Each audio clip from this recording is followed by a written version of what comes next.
Hello dear students, एक बार फिर से आपका स्वागत है आपके फेवरेट यूट्यूब चैनल chemistry.com पे।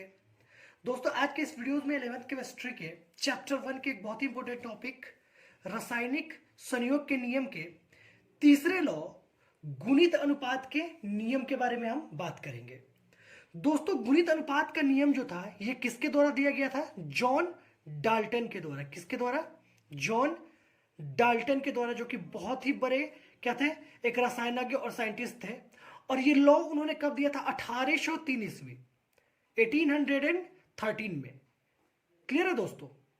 तो जॉन डाल्टन ने कहा था, आप डिफिनीशन देखो, कि जब दो तत्व संयोग करके दो या दो से अधिक यौगिक बनाते हैं तो एक तत्व की भिन्न भिन्न द्रव्यमान जो दूसरे तत्व की एक निश्चित द्रव्यमान से संयोग करती है सदैव सरल या गुणित अनुपात में होती है।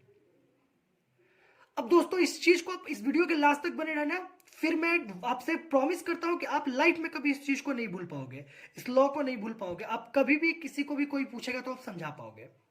तो आप इस चीज को समझो कि ये लॉ क्या कहता है। ये लॉ कहता है दोस्तों कि मान लीजिए कि कोई दो दोस्त है, कार्बन और ऑक्सीजन, ये दो तत्व है, एलिमेंट है। अब कार्बन और ऑक्सीजन आपस में संयोग करेगी तो क्या बनाएगा? तो कार्बन मोनोऑक्साइड भी बनता है और क्या बनता है हमारा? कार्बन डाइऑक्साइड भी बनता है। क्लियर है दोस्तों? कार्बन और ऑक्सीजन से कार्बन मोनोऑक्साइड भी बनता है और कार्बन डाइऑक्साइड भी बनता है। अब हम इसमें कार्बन और ऑक्सीजन का रेशियो अगर निकालना शुरू कर दे तो कार्बन मोनोऑक्साइड में कार्बन और ऑक्सीजन का रेशियो कितना है? 12:16 का है इसके मास का रेशियो। और CO2 में अगर इसके मास का रेशियो हम देखें तो क्या है? 12:32 है। तो दोस्तों, जो लॉ का जो हमारा रूल कह रहा है ना, जो हमने डिफिनेशन पढ़ा है, उस चीज को देखो। यहां पे क्या कह रहा है कि जब दो तत्व आपस में संयोग करते हैं, दो तत्व आपस में संयोग किए, दो या दो से अधिक यानी दो यौगिक बनाया, इसमें एक तत्व का अलग अलग, यानी एक तत्व ऑक्सीजन का क्या है? अलग अलग मास है, 16 और 32 है। किसी दूसरे तत्व के निश्चित मास यानी कार्बन के निश्चित मास से क्या कर रहा है? संयोग कर रहा है। किया ना यहां पे दोस्तों? किया।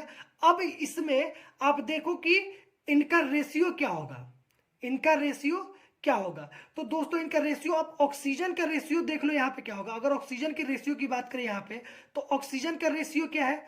16:32 है। इनका रेशियो निकालेंगे तो क्या आएगा? 16 दूना 32 यानी 1:2 आएगा। क्या आएगा?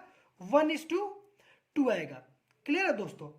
तो यही तो हमारा लॉ कह रहा है, यही हमारा लॉ कह रहा है कि जब दो तत्व आपस में संयोग करके दो या दो से अधिक यौगिक बनाते हैं तो एक तत्व की भिन्न भिन्न द्रव्यमान दूसरे तत्व के एक निश्चित द्रव्यमान से संयोग करती है। एक तत्व का भिन्न भिन्न द्रव्यमान दूसरे तत्व के निश्चित द्रव्यमान से संयोग करती है। अब ये सदैव सरल या गुणित अनुपात में होगा। मींस ये जो एक तत्व है ना, जिसका भिन्न भिन्न द्रव्यमान किसी दूसरे तत्वमान का, तो ये भिन्न भिन्न द्रव्यमान का जो आपस में अनुपात होगा, यह क्या होगा? गुणित या सरल अनुपात में होगा।